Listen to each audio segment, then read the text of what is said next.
starting from 1 a.m., midnight today. If you were up early or if you were staying up late, you were able to be first to know that Kevin Durant was traded to the Phoenix Suns. Then the news just kept coming. It kept going. And now we have it to where every team is mortgaging 5 second-round picks for role players. What part of the NBA is this? Did your team give away 5 second-round picks for a role player today? Let me know in the comments. Don't be scared. It's okay. This is a safe space for some of your teams, but not all your teams. Some of your teams need to be roasted, and we will be doing just that on this very here live stream as I'm going to recap all the NBA trade deadline recap. We're going to recap everything, all the trades, all the posturing, all the lottery protected this, pick swap that, all the minutia. Bottom line is, did your team get better? Let me know in the comments. Did your favorite team get better? Whether you're watching this live or on the replay, let me know in the comments. I like to jump in the comments and go back and forth as long as we can keep it, respectful. Did your team get better today? And if they didn't get better, what should they have done? And if you didn't like a move, why didn't you like the move that your favorite team did? Let me know. Because right now, let's go ahead and jump right into it. You gave up 5. 1, 2, 3, 4, 5. Not 1, not 2, not 3, not 4, but 5 second-round picks for this man. Boss Man 99. There's a 99 just for confirmation. Boss Man 99 gets 5 second-round picks. Now, there's some weird legality that makes it so only 3 go here and 2 go there. But in totality, 5 second-round picks had to be given up to move Boss Man 99. That's how wild this trade deadline was. Every team, everyone and their mama got 5 second-round picks to give up, apparently. Everyone. Let's go down. Let's make this quick. Boom. This just happened right in before the wire, right as I was, pressing the intro music. Gary Payton II, not Junior, Gary Payton II, Glove Jr., if you want to use Junior, he goes back to the Warriors, back to the Dubs. And, Portland, who gave him a bag this past offseason, flips him for 5 future second-round picks. We're giving up 5 future second-round picks for Glove Jr.? Is that what we're doing? Apparently so. And why do the Warriors have all these picks? Because they gave up a bunch of picks to move Weissman.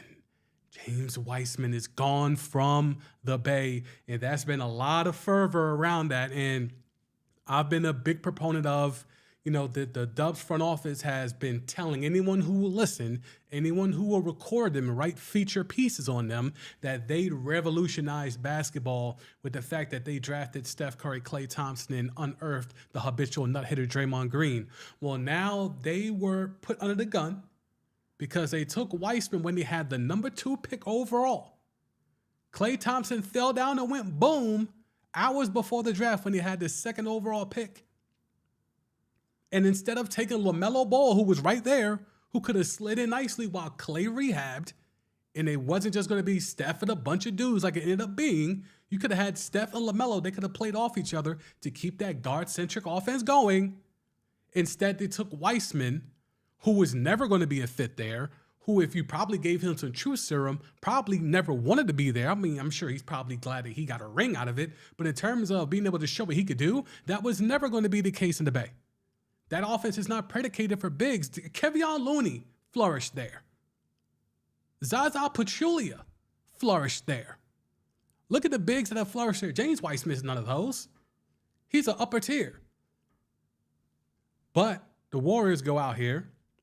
There's so many trades. So many trades. And a lot of these trades were just cost cutting. And here's the Weissman trade here.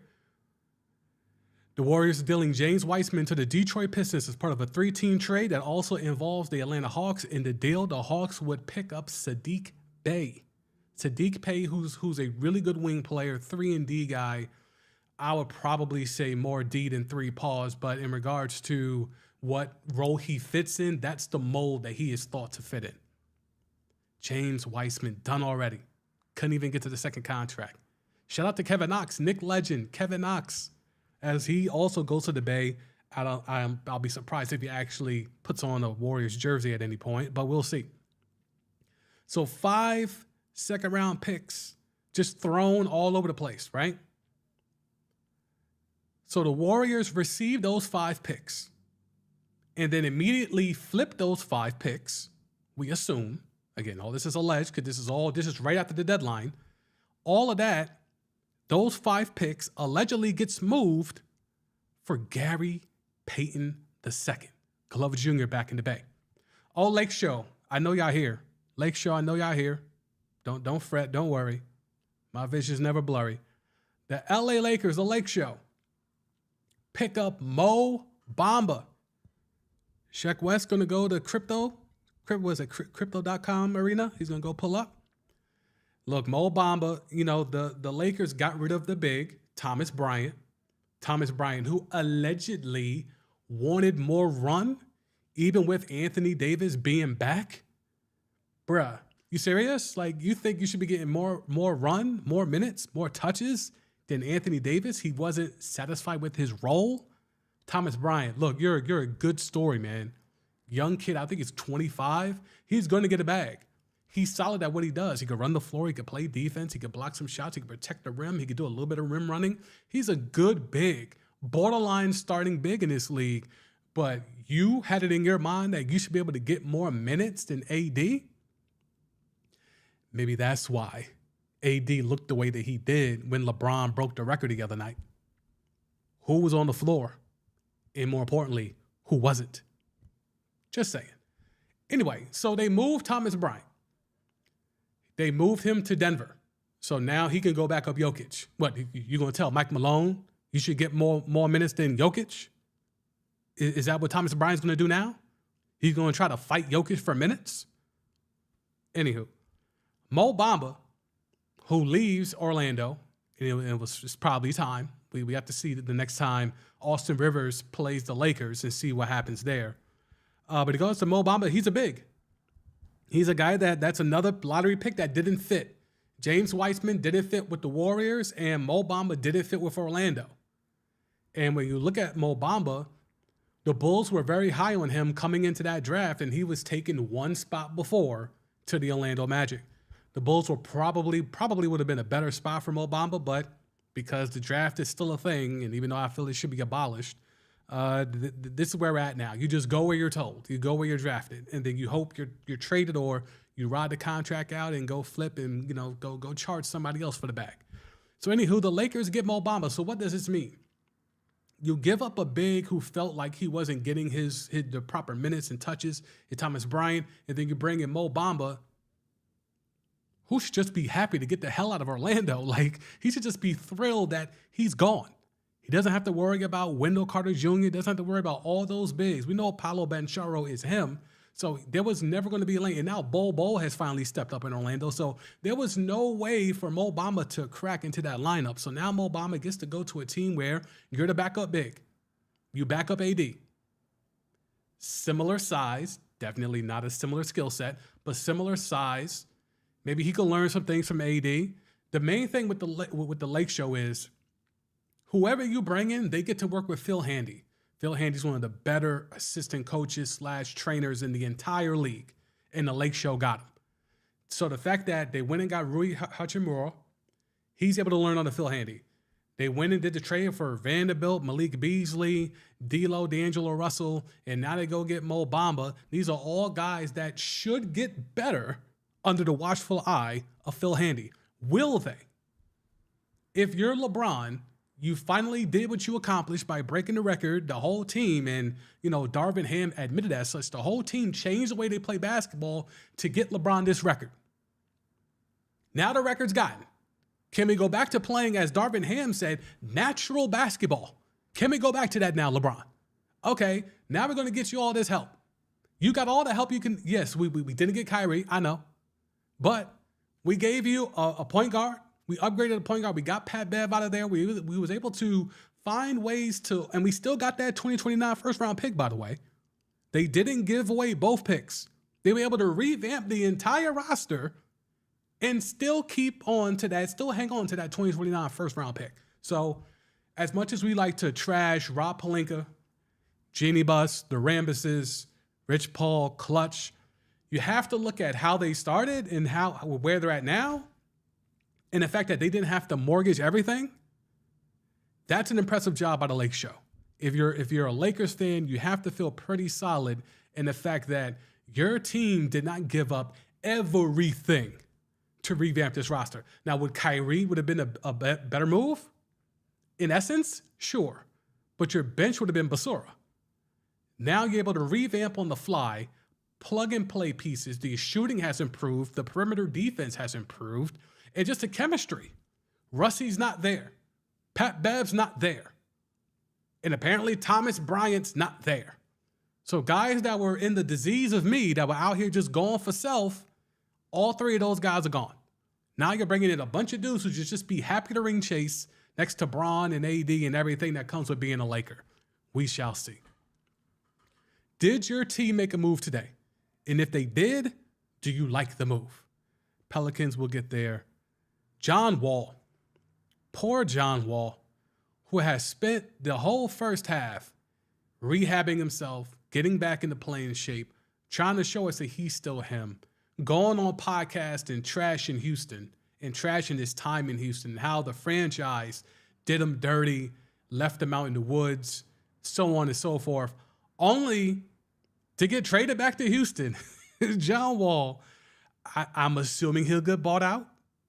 That's the likelihood that he'll get bought out. But in regards to what you're looking at here, the Clippers get Eric Gordon, some more shooting.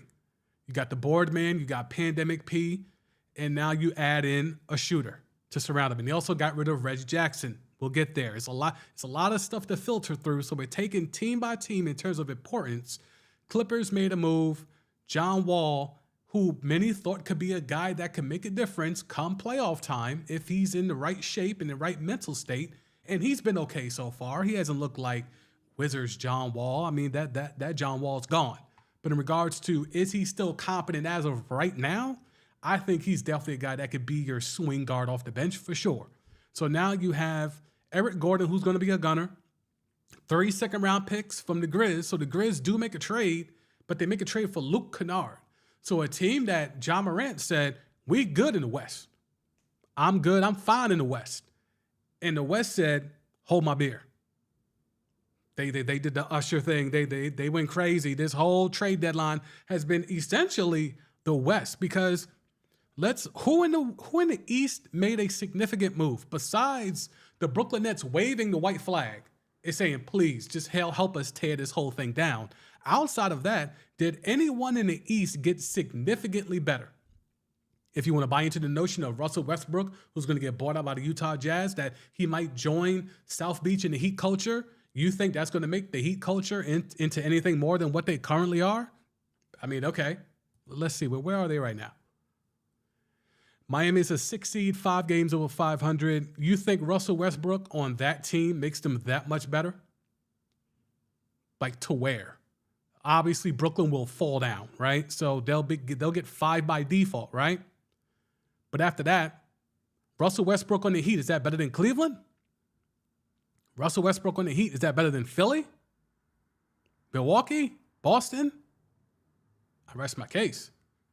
So a lot of teams in the West, and let's be clear, I think this is the reason why. Denver is on the verge of running away and hiding with that 1 seed. And I talked about this the other day when the Kyrie trade went down. And I appreciate those who spun the block and checked that out and commented. I really do appreciate that. The Nuggets are on the verge of running away and hiding. You see this 38-17. Let's do the math. That is 21 games over 500. So to stop that, to help chop that down, other teams in the West need to catch up now. And that's what you're seeing all these teams doing. You see the Dallas made a move with Kyrie. Phoenix made probably the move of all moves, getting Kevin Durant. The Clippers made a move, Eric Gordon, enhancing the shooter. Even the Pels jumped out there and tinkered. The Timberwolves, did they wave a white flag getting D'Lo? Cat's man? Karl Anthony Towns' his man out of there? You know, allegedly Pat Bev is going to get bought out in Orlando. So that means he's going to go back to Minnesota, allegedly. We'll see. Does that do anything for you?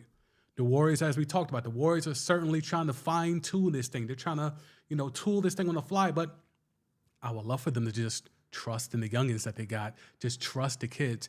Throw Kuminga, throw Moody, Baldwin, just throw them out there. I mean, you already had to admit that you failed James Wiseman, but don't fail these others. Wiseman was the only one that doesn't fit what y'all are trying to do there.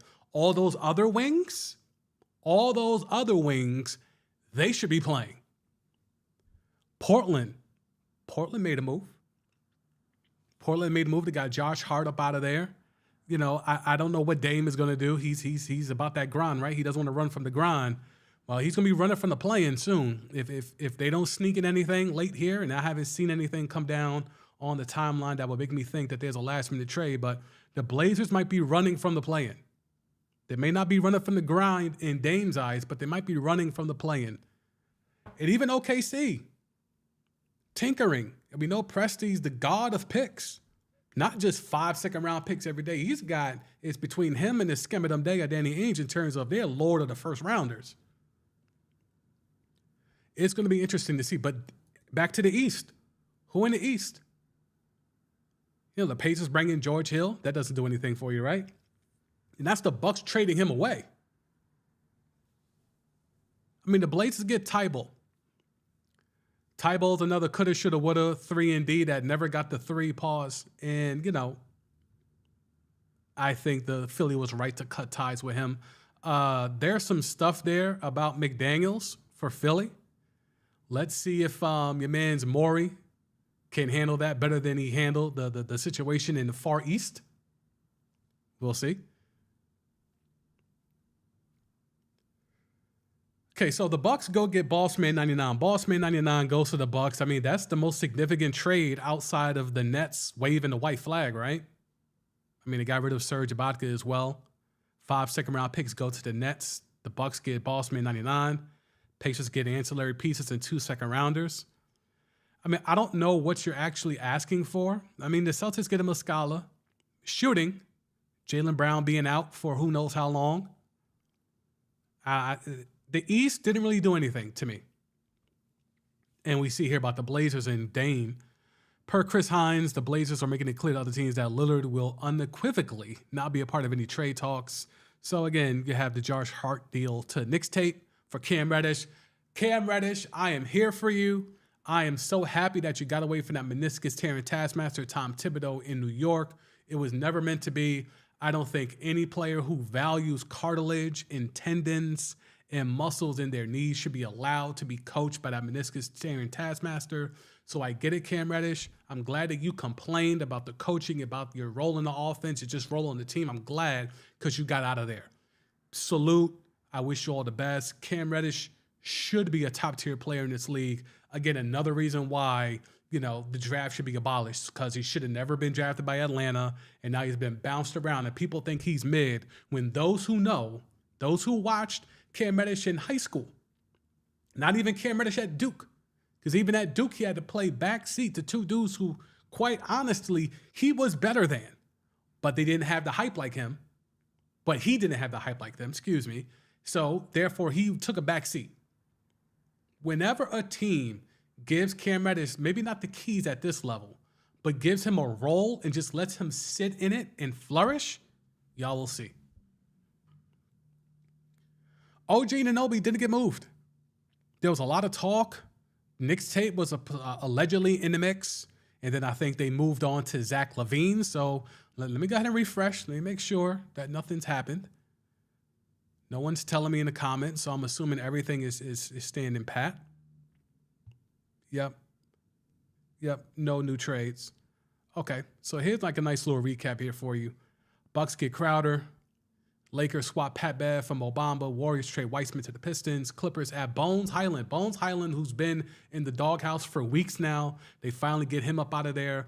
Clippers, I don't know where he fits in there. Maybe that predicates the move of getting John Wall about the paint, because Bones could do a lot of those same things, and then you go add shooting and Eric Gordon. So maybe that's a thing. Pels get in Jay Rich, Josh Richardson. I think that's interesting. They get, Devonta Graham, who I don't think was a good fit for that roster, but you go where the bag is, so I'm not mad at that. It's just a lot of little moves, but the big move, the biggest of moves, was this one. Phoenix acquired Kevin Durant from the Nets in midnight stunner. I happened to be up. I was actually up doing the thumbnail for this very live stream, and timeline started going crazy. And I wanted to make sure, double and triple check. It wasn't one of those bootleg accounts. I got the fake blue check from your man's Elon, but nope, it was real checks. Real checks talking about it. And Kevin Durant to the Suns. Okay. So we'll just go through the pieces of it. The Suns will send Cam Johnson, Mikal Bridges, Jay Crowder, who has now been since moved to Milwaukee, 4 first-round picks and additional draft compensation to the Nets for the 13th-time All-Star. Suns also received T.J. Warren in the deal. Low-key, that could be a good piece. Anyway, so what do we think? KD to the Suns. Now, if you don't know, I am anti the point fraud. If you don't know who the point fraud is, it is the very popular, albeit circumventing CBA point guard that plays for the Phoenix Suns. The starting point guard that you guys put in State Farm commercials, used to be head of the Players Union, all that stuff. I don't call that man by his government name or by his nickname. He is known to me and my audience and my community as the point fraud. So he teams up, KD, teams up with the point fraud and D-Book. That's a very impressive, and I guess you want to throw in Ayton, so I guess it's a big 4. Is this a big 4? Let me know in the comments. Are the Suns a big 4? Do you consider Ayton one of those? I don't know if I'm considering Ayton, or are you taking out the point fraud and putting in Ayton as a big 3? Is the big 3 KD, D-Book, and Ayton? Yeah, I think y'all know where I would stand on it. If I have to admit to one, I think I'm going with the former than the latter, but we shall see. But KD, there's no way that the point fraud could trick this off, right?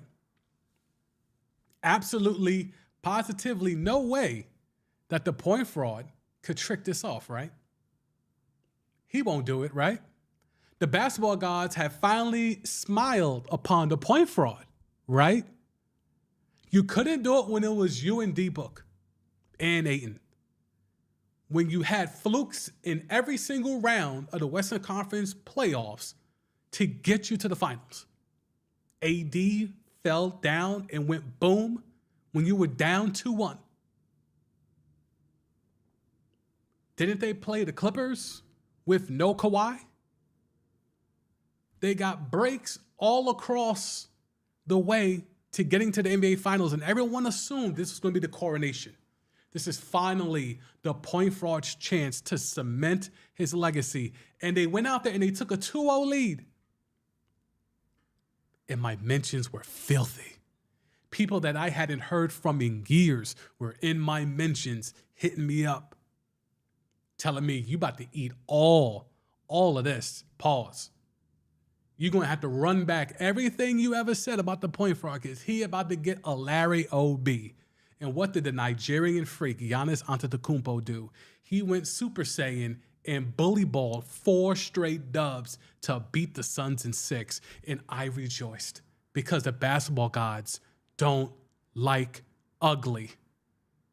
So how can this go wrong? How can this go wrong? You still have D-Book. They didn't even have to give up DeAndre Ayton, who everyone in their mama knows don't even want to be in Phoenix, doesn't want to play for Monty Williams, feels a way about the point fraud taking all the credit for his development, doesn't even want to be there. But yet here we are with the point fraud, D-Book, who's top 10, Ayton, who's a top 10 big, and Kevin Durant, who's probably top 5 still. How can this go wrong? Well, who's on the bench? Can we depend on Kevin Durant to log the minutes that we have seen him log over the last 5 years?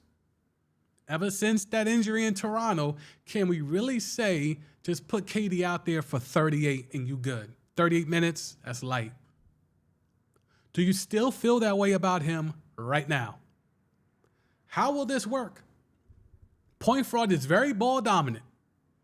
Now, it's going to look beautiful at times. It's going to look dominant at times. But when you're playing the better teams, as usually is the case, when you get deeper into the playoffs and you're playing the better teams and they know your pep plays and they've been scouting you all year long, the best part of this is that KD really won't know what to do with these guys for at least another month or two. And then by then, you're scouting and seeding for the playoffs.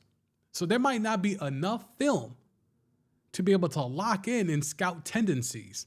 But the fact of the matter is that teams have known how to play KD ever since he came into the league. So you put that against the fact that you got D-Book, who is a ball-dominant two-guard, the point forward who is the ball-dominist, if that's a word, of point guards. And you have DeAndre Ayton, who needs his touches to stay engaged. Now you have Kevin Durant, who, as much as people like to say he just went to the Warriors to go get a chip, yeah, but he clearly knew he was the best player on that team. And he was the closer for that team. Will he be the closer for this Phoenix Suns team? If you're Monty Williams, and people have been whispering about what Monty can and can't do as a coach, how do you navigate that? Whose rock is it? 5 seconds left in the shot clock. Team is down 1. Whose ball is it? We going to get that two-man game with the point fraud and DeAndre Ayton? We going to get Book on an ISO? Or do you give it to KD? Do you run a 1-4 flat for KD? That sounds like a great problem to have in 2K. But in reality, there's a lot of different layers that go along with that. There's a lot of egos. There's a lot of things that go along than just throw a bunch of dudes out there and let them hoop crazy. Let's go get a fantasy team and throw it together. Let's get a super team and throw it out there. And we're just going to go run off Larry OBs left and right. Because the teams that have run off multiple Larry OBs have been the teams that have been more homegrown talent than just super team. Acquire this guy, acquire that guy. Spurs were a super team, homegrown. Warriors, dynasty, super team. Even with KD, still the bulk of that core, homegrown. Besides the Heatles and that one chip from the Celtics with KG and Ray Allen, what other super team has actually worked? I'll wait.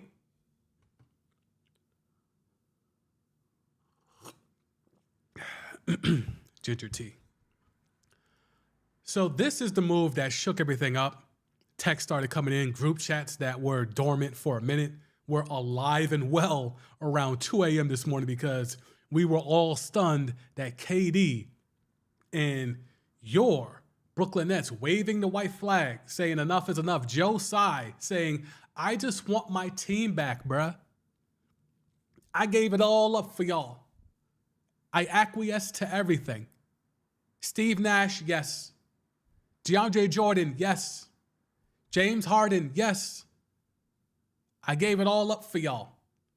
Without really knowing that this type of thing only worked in LeBron, and even that was 2 out of 4.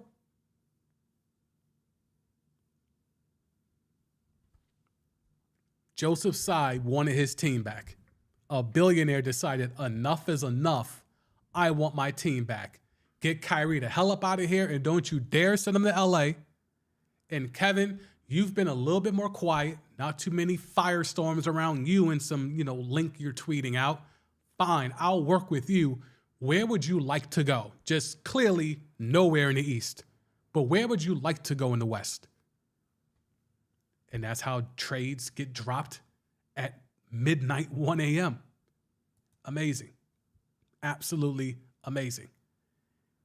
Clearly, that's the biggest blockbuster move, but where does that put Phoenix to you? As we go back here to the standings. Phoenix now. We talked about how Denver's trying to run away and hide, and they've made some, on the surface, what looks to be improvements come this trade deadline to get Bones Highland up out of there. They get Thomas Bryant to back up Nikola Jokic. KD on the Suns. Where does that put them? Are you vaulting them now top 3? Are the Kings going to be able to light the beam anymore? Are they going to be exposed for what they are?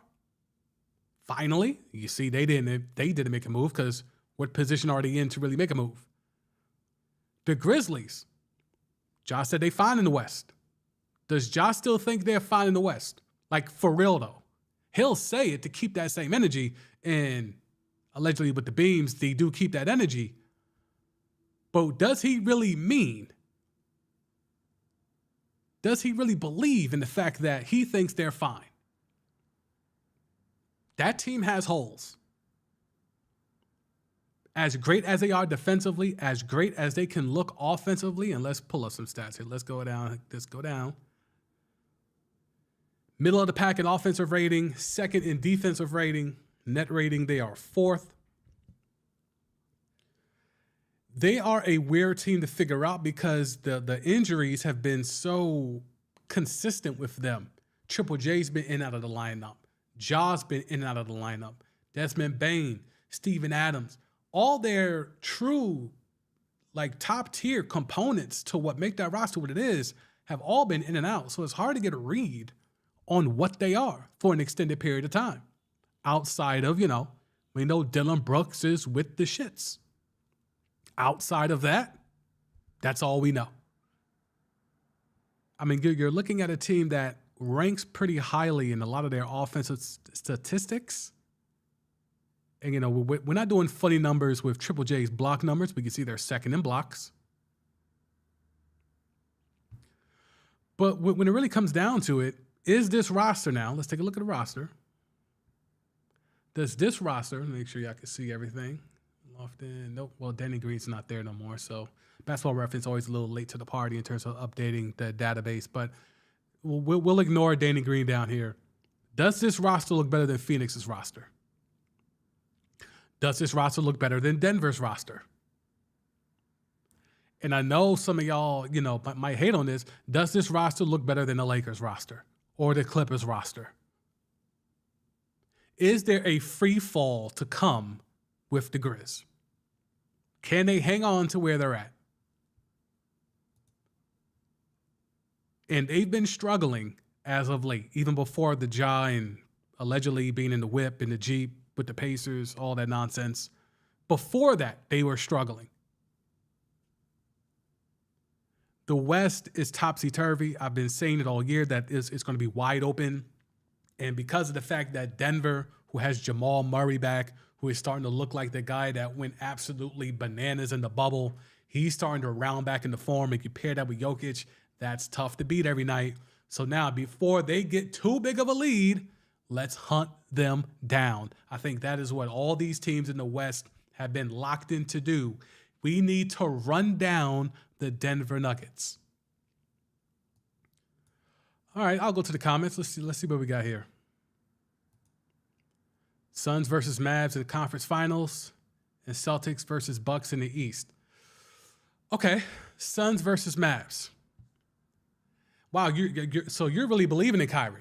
You're really believing in Kyrie and Luka working. I don't know if I'm believing in Kyrie and Luka working like that enough to be in the conference finals, because we have to assume there's going to be a really good team that's coming out the play-in. So if it's going to be Suns versus Mavs, you're going to have to really focus on what's the road to get there. If you're the Suns, they got to feel confident about anybody that they face in the West. If you're the Mavs, though, you don't want to face a team with a big. That's the one spot where you could get exposed. Denver can get them up out of here because they can bully ball them. And that, I'm not even talking about Jokic. With just the size that they have, yes, they hung on to Christian Wood, but unless they buy him out. But in regards to just, they don't have the size to compete. They got guard play for days now, especially with Kyrie. But can they now beat a team that has size? We know Kyrie and Luka both have defensive, deficiencies. Can they really compete against a team that has size? I think that's the Achilles heel to the Mavs thing, is that can they contend with a team with size? Christian Wood's nice. Dwight Powell, I'm good on that. Like, in regards to size, Kleber's a shooter. They really don't have Bertans as a shooter. They really don't have size that can do things in the post. But, they're certainly in the mix. And I think the Suns, you just kind of have to put the Suns by default because they got Kevin Durant. It's hard to really see unless you have faith in the Clippers. Clippers are built to stop teams with wings. When you have Kawhi Leonard and Paul George, Pandemic P, that's a team that's built to stop wings. You have Kevin Durant and D Book. D Book is a hybrid guard / wing, but if you can tell me I can guard one-on-one, put PG on Book and Kawhi on KD, I kind of like that if I'm the Clippers. I do. And even the Lakers, I know. A lot of people don't want to hear it. Even the Lakers, with Phil Handy getting in the Rui, and now they're bringing in Vanderbilt, they're bringing in Beasley, they're stretching the floor with shooters. They've got a healthy AD for now. But it's like, that is a team to be contended with.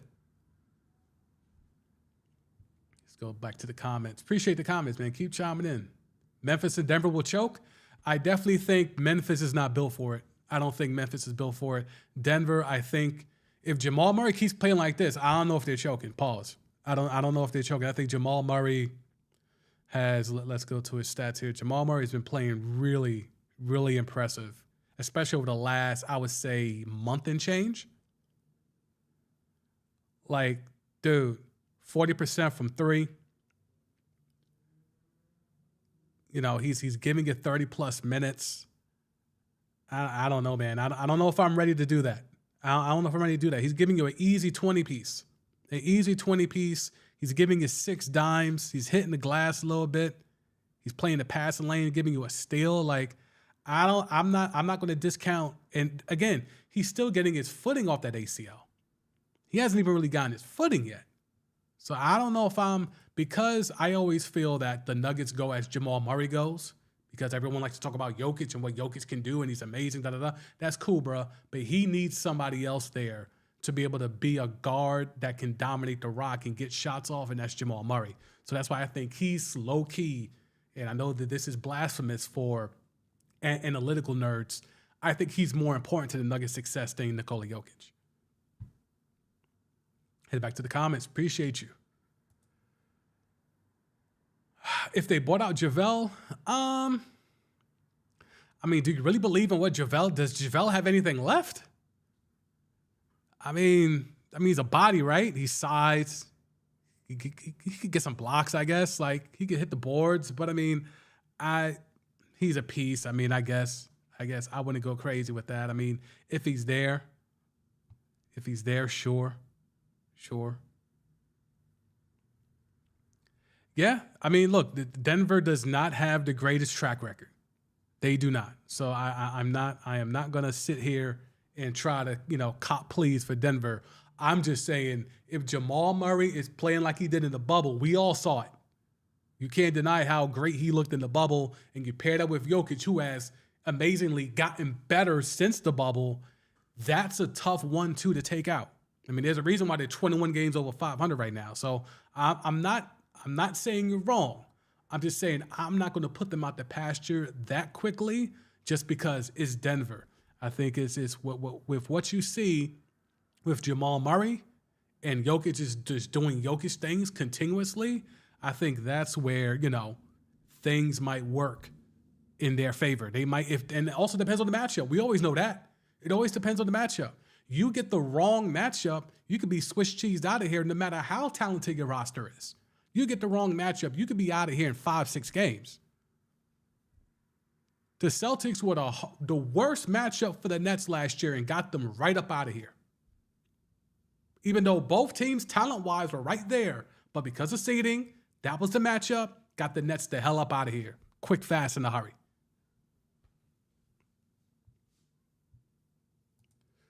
Okay, so we finally have someone admitting who their team is. Okay, so you're mad about the Cavs. Okay, so let's see. So y'all are sitting at the 4 seed, 13 games over. Obviously your trade deadline was this past offseason. So getting Donovan, I don't know what you could have done in terms of who would you have wanted to move. Okoro's been amazing defensively. We know he's got some issues offensively, but in terms of what he brings offensively, I don't know what flexibility you have there. Would you have been willing to move Jared Allen? I don't know what you would have been willing to part with. that roster you have is too strong. I don't see anything expendable. So what was expendable that you were willing to give up as a Cleveland fan? Let me know, because I'm curious, because I don't know where the wiggle room is. Maybe LeVert, maybe there's some weakness at the 2, maybe, or well, more so the 3. But in regards to that, maybe a wing. But you got Garland and Mitchell and Mobley and Jared Allen and Okoro. I don't know. I mean, clearly Kevin Love is gone. That seems to be the biggest thing for the Cavs coming out of this trade deadline is Kevin Love is going to be bought out and allegedly might be a reunion with Bron in the Lake Show. Who knows? But he's a big who can shoot. And we always know the narrative with LeBron. He needs to be surrounded by shooters. All right, well, here's another shooter. Kevin Love. We'll see. Let's go to the comments. Get some Cavs talk. Okay. Let me get to this one first. Okay, so you want an OG. Did you have any picks left from the Donovan trade, though? Like, I don't know if you had anything left. Like, I could see that if you could flip Okoro for OG. I'm sure Masai Ujiri would have wanted a lot more than just Okoro. But if that's the framework, I could see that. But I just don't know if you would have had the draft compensation. I mean, we see teams throwing around 5 second-round picks left and right. I don't know if the Cavs even have that type of collateral to forego with what they had to give up for Donovan. But I do agree with you. OG at the 3, probably better than LeVert right now, and for sure long term. So I could see that. I just don't know if you would have had the collateral. Future second rounders. No, I get. Look, the Warriors traded for 5 second rounders just to flip those 5 to get Gary Payton Jr. or Gary Payton II. Excuse me. So I know I get it.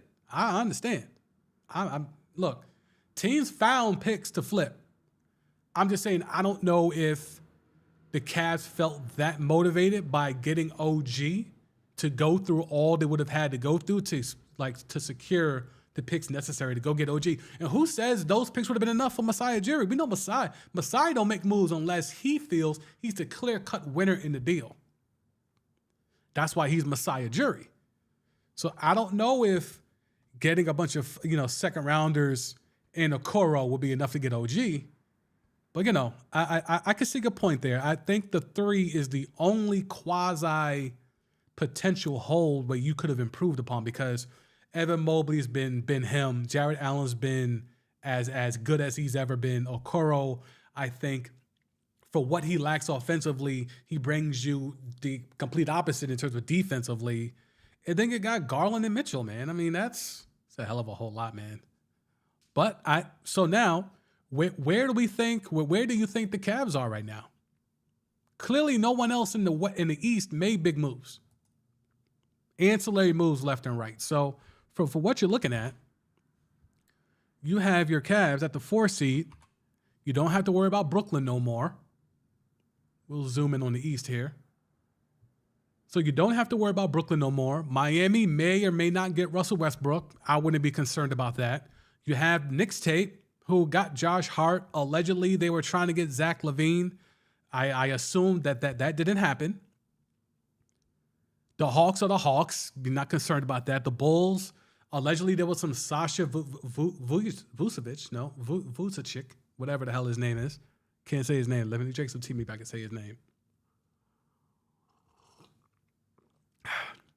No, I still can't say his name. So the Lakers allegedly were circling Vucevic. There we go, Vucevic. The Bulls were circling on Vucevic. And then you have the Raptors there at 10. Oh, we're stirring the pot. Okay, so we're stirring the pot. Jaylen Brown. So you think Jaylen Brown would actually leave? And if he does leave, you think he would leave to go to Cleveland? It's a lot of money you got to pay him. It's a lot of money.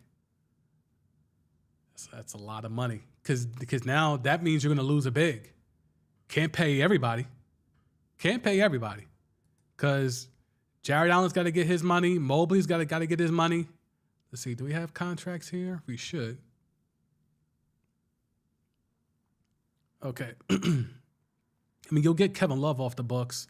Okay, Jared Allen's got his money. Oh, Garland didn't get his money. Yikes. Yeah, I don't know, bro. I don't know if you're going to, I don't know if I would do that to get Jaylen Brown. I don't know. Sadiq is nice. I like Sadiq.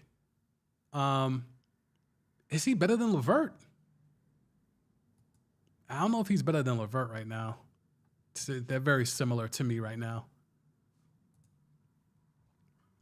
So it really just goes to show how little movement we had in the East and how that really resonates with this standing isn't going to change a hell of a whole lot except for the Nets taking a free-for-all down. Outside of that, the Heat don't get that much better with Russie. Sorry. Knicks tape, Josh Hart, cool story. I'm glad him and Brunson can do all the Nova stuff together again, but I'm good on that being anything worthwhile. But in regards to everybody else, the Hawks, no, I'm not buying that. The Bulls, the Raptors, the Wizards, like no, the East is still a 3-4 team race. The top four should not feel anything in regards to what happened today. Boston should still feel good, although they got to be concerned about Jaylen Brown's injury. In regards to the Bucks, they went and got Boston in 99, I guess more so to play keep away from other teams in the East, more so than anything else. Philly tinkered. I mean, Jalen McDaniels, I'm not big on that. And then you got your Cavs. The Cavs are sitting good. I think the Cavs are a strong 4 seed. They'll be posturing back and forth between, I think they could float up to 2. I can see them floating up to 2 if they get hot at the right time. But I don't think you should be worried as a Cleveland Cavaliers fan. I don't think you should be too upset about what happened today. You want to look at Jaylen Brown contract? All right, let's take a look at Jaylen. Let's take a look at Jaylen Brown. I am a man of the people. We would take a look at Jaylen Brown.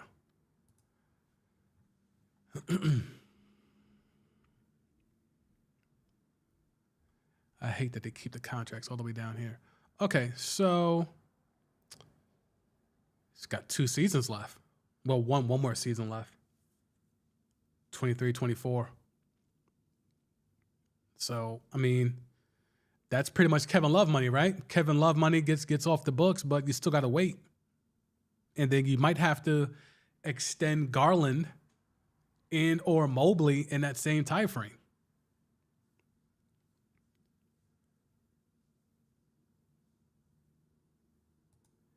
You don't want Gordon Hayward. Trust me. That ship has sailed years ago. You're good. I'd rather keep Dean Wade. Dean Wade and Cedi Osman are better than Gordon Hayward right now. You're good. Trust me. Reggie Bullock, I mean, I'm not mad at Reggie Bullock, but now the problem is Reggie Bullock is in high demand for the Mavericks. The Mavericks actually need him because they gave up Dorian Finney-Smith, who's the only other wing 3-and-D guy that they have. So Reggie Bullock, actually, his role got elevated in that Kyrie trade. So maybe in an offseason, something could be done there with Reggie Bullock, but I don't think nothing's happening in regards to the buyout because now the Mavericks actually need Reggie Bullock. There's a lot to go over here. There's so much here in the West where if we're taking a look at what the Kings are looking at now, you're a team that has overachieved. You know what I'm saying? Like, no one thought they were supposed to be here. Mike Brown's done a wonderful job, and you see, even though Mike Brown's whole thing is defense, look where they're at in defensive rating. 24th out of 30. It's the offense with them. It's the offense. They're running teams off the court. So Mike Brown, who's known for defense, that's his acumen, has somehow unearthed a team that has, Swipe a Fox. Malik Monk is out here. Domantas Sabonis has been a problem. Harrison Barnes has, found another tank in that body of his to be something more than what we thought he was. Like, Harrison Barnes' career is kind of crazy. And also, never forget, he got traded during the game. That was something that hit the timeline last night, and I almost forgot that he once got traded literally in the middle of a game, and that was so surreal to watch that in real time pop off. But if you take a look here at the Kings, are they going to be able to hang? Are they going to be able to hang? I don't know. I don't know if your Kings will be able to hang. If you're a Kings fan, light the beam and all that, I'm here for the light the beam movement. But in regards to 31-23, they now have Dallas with Kyrie on their heels. They got the Suns with Kevin Durant on their heels. They got the Clippers that have a healthy Kawhi Leonard on their heels. And then a little further down, you got the Warriors. And then even a little further down, you got the Lakers. Can the Kings hang tight? I don't know. There's a lot there to be had, but let's go ahead and refresh. Cases any last-minute buyouts, trades that had to be figured out post-deadline? Nada. So, most interesting trade today. Forgetting Kevin Durant. Leave that to me in the comments. Most interesting trade today outside of Kevin Durant. Let me know. Because there's a lot of role players. We got, Plumlee. Plumlee is always involved in the trade deadline. George Hill should always be ready to get moved every deadline day. He should always be ready to move. George Hill, there has never, and Danny Green. Danny Green and George Hill, every deadline day, they should just always have their bags sitting by the hotel room door. Just have it sitting there because you're going somewhere.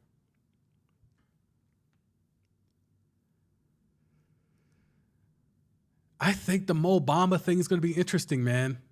And I'm not a Laker person, so don't give me the LeBron stuff or the purple and gold or the Lake Show nonsense. I am not a Laker guy, but I think Mo Bamba, getting Thomas Bryant out of there, who thought he should be sharing the floor with AD or, wants more touches or have a bigger role.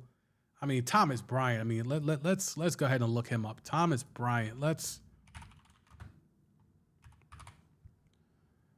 Thomas Bryant. I mean, 12 points a game. A lot of that was when AD was out.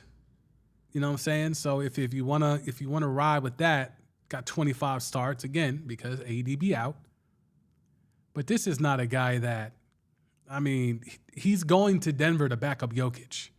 It's not like he wanted out. He wanted a bigger role. He wanted a bigger role where he left a team where he's probably going to get spot starting duty because we know how AD and his body is. So you're going to leave a situation where you're going to get potential spot duty to start for a team where has Jokic even missed a game this year? Has Jokic even missed a game? 47 games. How many games have they played? 47 games. Let's go to the standings. 47. Okay, so, excuse me. So he's missed some time. He's missed some games. But when he plays, he starts. So are you banking on load management starts behind Jokic over potential meaningful starts because you're playing behind AD, who has a hard time staying healthy? That's the bigger role you were looking for? And we've seen the pic of him begging for the ball. Begging for the ball when LeBron's trying to go up and break the all-time scoring record. Thomas Bryant's in the paint begging for the rock. Come on, man. Let's go back to the comments. Who are you starting if you're the Lakers? Oh, let's go. Let's get into it. So who are you starting? So now clearly this roster is not updated. I think you got to go D'Lo. Do I want Lonnie at the 2? D'Lo, Lonnie, Bron, Rui, AD. I think that's the safest lineup. You go D'Lo, Lonnie, Rui. Yeah, I think that's the safest. Yeah, I think that's the safest 5. Now, if you want to get fancy, if you want to get experimental, you can really do some things. Let's see if we can play around with some lineups. What if you did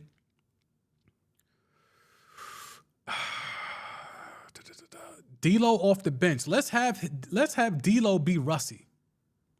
Russie was the swing guard off the bench, right? Let's put D'Lo in that role. So now let's start Schroeder, Lonnie, Rui, Bron, AD.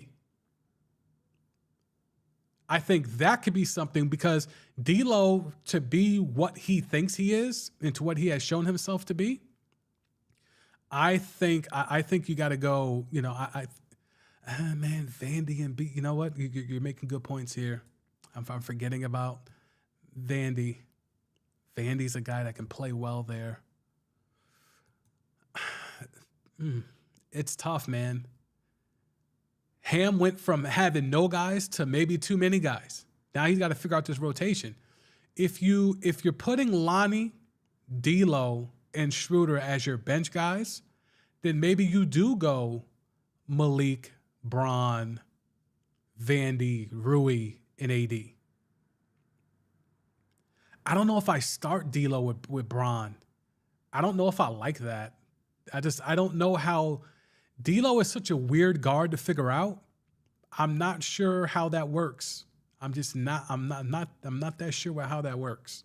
It's going to be interesting though. Vandy is a guy that I think he could fit either role. You can put him as a 3 or as a big 2, or you can have him off the bench.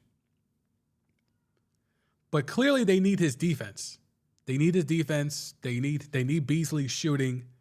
If the whole narrative is LeBron needs shooting, then maybe you do that. Maybe you put Beasley out there as a starter. Then you're talking D'Lo, Beasley, Rui, Bron, AD. But I think Schroeder can't start. I actually like when Lonnie's on the floor with Bron and AD. I just don't know where he fits with these new additions. But I really like what I've seen from Lonnie when he's been given the chance to really be that 3rd or 4th guy behind Bron and AD. Let's go back to the comments. Derpy Entertainment, Terrence Ross and Ibaka to Cass. I mean, what are you asking for from Serge Ibaka at this point in his career? You just want a vet that sits on the bench, does a podcast, and make people eat weird food? Like, is that what you're asking for? You really want Donovan Mitchell to be eating food that is not from this country in the playoffs? Because that's what Serge is basically is at this point. T. Ross, it's a shooter. It's a shooter. I don't know if you need... if you can get Ross out of those two, I think Ross is the one. But I'm not going crazy if I don't get either one of them. I don't think Terrence Ross puts you over the top. I don't think Terrence Ross makes you a 4 seed that can now be a 1 seed. Back to the comments. I appreciate the comments, man. Keep these going. Dennis, Austin, Lonnie, Rui, and Mo off the bench. Wow, that's a lot for the bench squad. You think Rui can't start?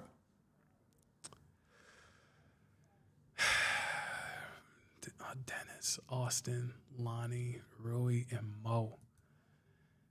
Man, that's a lot. That's a lot off the bench. I mean, if Darvin Ham could show he can stagger minutes correctly, I'm not mad at attempting that. But I actually like Rui. You don't like Rui so far? I think he's trying to learn his place. I mean, he literally just got there. But see, the problem with the Lakers is now they have too many options. They were kind of stuck with Russ and trying to navigate what to do with that. They were stuck with Pat Bev and trying to navigate what to do with that. And now apparently even Thomas Bryant. But now you got wings for days. You got 3-and-D guys for days. You got point guards that are flexible for days. Like it's a plethora. It's a plethora for Lake Show right now. Cavs need shooting? I mean, sure. I just don't know if Terrence Ross is that shooter. Like, if you need a shooter, you got Kevin Love. I know he's making too much money. But, I mean, if it's going to be an expiring contract, just use Kevin Love. Can you find a better shooter on the buyout market that's better than Kevin Love? I don't know. Back to the comments.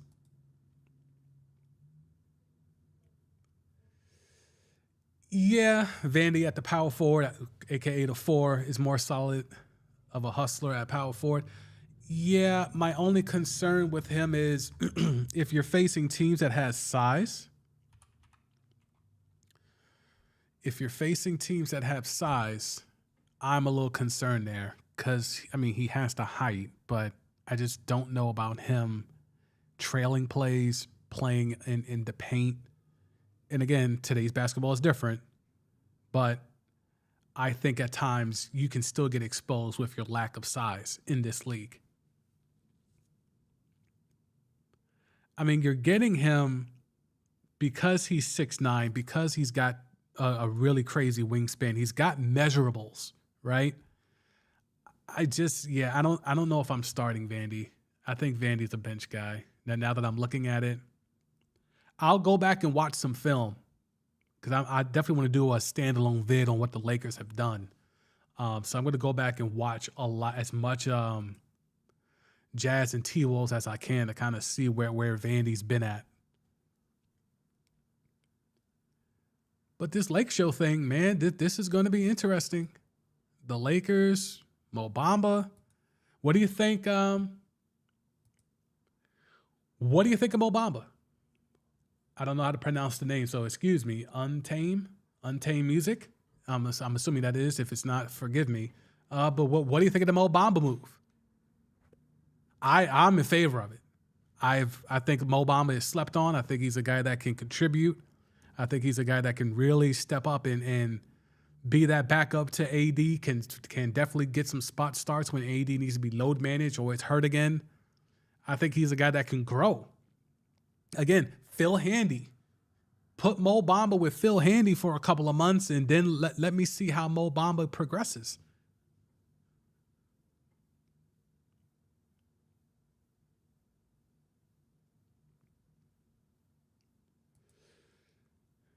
He's more of a rebounder and he's super quick to guard anyone. I'm assuming that's Vandy you're talking about. Yeah, I think that's Vandy's steez. I think that's Vandy's skill set.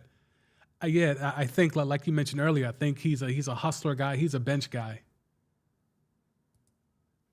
Rui's like a Kuz type, doesn't really play defense. I think the defense will get better with Phil Handy. Maybe I'm jumping out the window by believing so much in Phil Handy, but being that I used to work in sports media heavy and be around the NBA, Phil Handy is held in such a high regard around this league that I'm just going to believe in the fact that he can. I'm not saying he's going to become a lockdown guy because Kuz definitely was never that, right?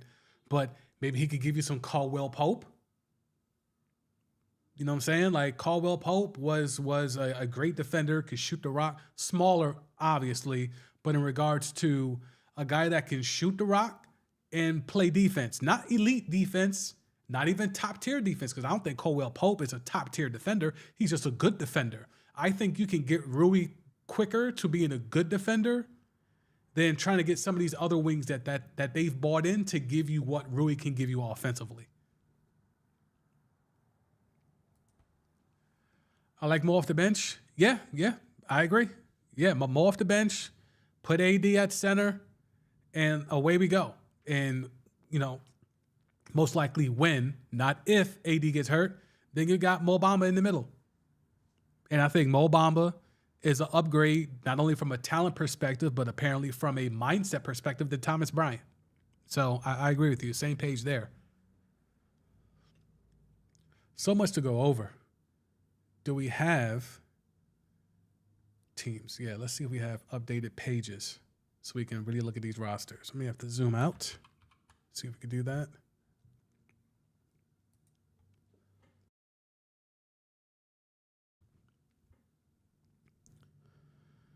Okay, nope. They still got Russie on here, so yeah, they definitely have not updated these rosters. All right, so we won't be able to figure that out so we could get a more of an accurate reading of who's where and play some of the lineup stuff. Back to the comments. Love it. For sure. Mo Bamba, I think, is a guy that, he should have never been, I said this earlier, but he never should have been drafted by Orlando. It was never going to be a good fit there, especially when you go and take Paolo Banchero, a couple of years after you take Mo Bamba, after never really giving Mo Bamba a chance to show what he could be in the post. Then, yeah. I mean, they have too many wings there. They have too many stretch fours and stretch fives with, Apollo and Bol and Wagner and Wendell Clark Jr. They just have too many bigs. Too many bigs and hybrid bigs, and Mo Bamba was kind of squeezed out. He was able to get some run last year because of the injury to Jonathan Isaac, but now Isaac is back. So again, limited opportunities for your man's Mo Bamba. But I think the Lake Show, put him with Phil Handy, put him with Bron, put him with AD, let him learn, let him soak up game. I think Mo could really flourish there. I really do. I was very high on him. I am from New York, so maybe it's the Harlem stuff and the New Yorker in me, but I really believed in what Mo Bamba could be. He is more than just the title of a one-hit rap song. Trust. He can hoop. Okay. I'm here for the comments. Basically, I have told y'all almost everything I've wanted to get off. I think the East stands pat. The Cavs, we have a Cavs fan up in here, Derpy Entertainment. I think you're good, man. Even though you want stuff on the buyout, you think you need shooting, I think you're good. But we'll see. But in regards to the West is where it all happened. Oh, no. Never that. I am definitely not a Knicks fan. If anything, on my podcast, the CMD podcast, which you can find in the description, I call myself Chief Nick Hater #1 because I grew up in New York and I'm a natural contrarian. So, when everyone was doing the go New York, go nonsense in the 90s, I was the anti that. I was a Bulls guy. I was a Jordan guy. I was a Bulls fan up until Tom Thibodeau foolishly put Derrick Rose. He left Derrick Rose in a meaningless playoff game, and then he tore his ACL.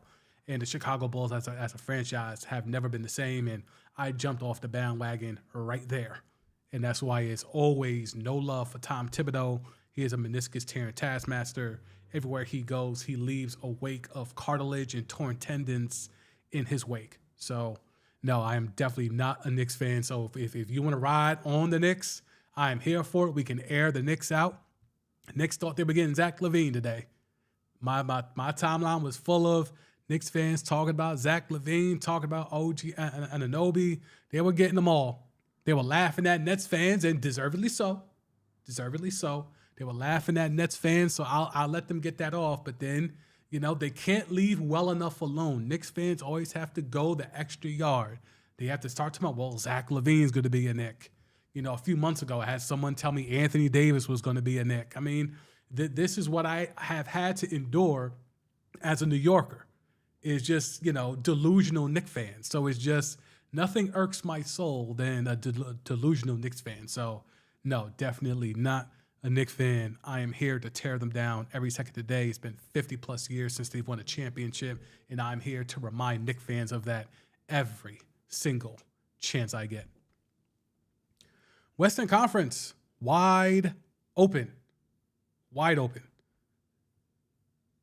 This is going to be a really, really interesting stretch of like 2.5 months of basketball. Really. We're already in the, getting close to the middle of February already. April, May is playoff time. June is finals.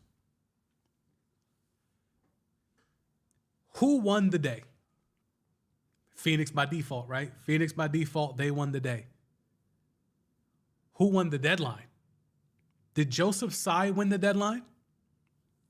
Reclaiming his franchise by growing a pair and waving the white flag and saying, no mas, I'm done. Kyrie, get out of here. KD, please, I'll send you wherever you want to go. Just please go. I need my franchise back.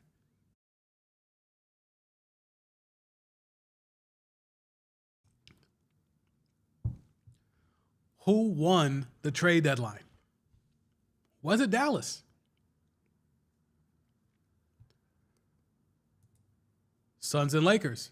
I mean, Suns and Lakers, the amazing thing is, and I talked about this on the live stream earlier in the week after the Kyrie trade, Lakers go on a 5-6 game winning streak. They're a 4 seed. 6-game winning streak. They're a 4 seed. And that's the craziness about the West right now. And that's why all these teams started making moves. because it's wide open.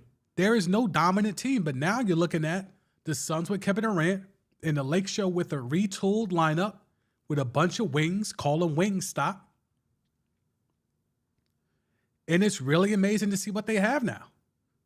And the Clippers, let's not, and I'll begin to wrap this up, but, and I appreciate you guys for hanging on with me. And I really do appreciate it. I'm trying to build this channel, trying to get my analysis. I'm a sports analyst. I'm a media consultant. A lot of years in this game, been covering playoff games, doing podcasts on the NBA and just sports in general. So appreciate you guys supporting. But if we look at this Clippers team, hey man, say what you want. Kawhi, as robotic as he looks, as sometimes as stiff as he looks, still Kawhi, still Boardman. And Pandemic P is a really good Robin. He's a really good number 2. Now the problem is, what do they have after that? Because a lot of these names you're seeing are no longer there. John Wall's not there. Reggie Jackson's not there. Luke Kennard is not there. So if you're trying to figure out what the hell are the Clippers doing, well, they go get Mason Plumlee. Okay, you're not that big on that. Cool. Then they go get Eric Gordon. Okay, you're not big on that? All right. Bones Highland. Okay, so now you see they're retooling on the fly. Clippers are not for play. Bones Highland, Mason Plumlee, Eric Gordon. They're better today. The Clippers got better today. There's a few teams that got actually better. There's a lot of teams that made a lot of moves. They're throwing 5 second-round picks here, 5 second-round picks there. The Warriors are waving the white flag on the 2nd overall pick in James Wiseman. Could have had LaMelo. LaMelo was right there. You could have had him. And you took a big. Your offense doesn't need bigs. You won chips with Zaza Pachulia, Kevin Looney. And you passed up on LaMelo when Klay Thompson fell down and went boom hours prior to the draft. So you admit that you took the wrong dude and you only got 5 second-round picks for it. All right, bro. Anyway, so a lot of teams just made moves. But how many teams got better today? Suns obviously got better. Lakers obviously got better. I think the Clippers got better. Mavericks earlier in the week got better.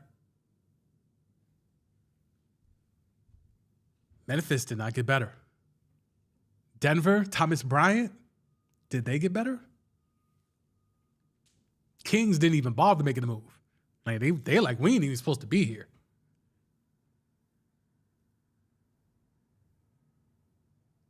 If the Clippers get Russie,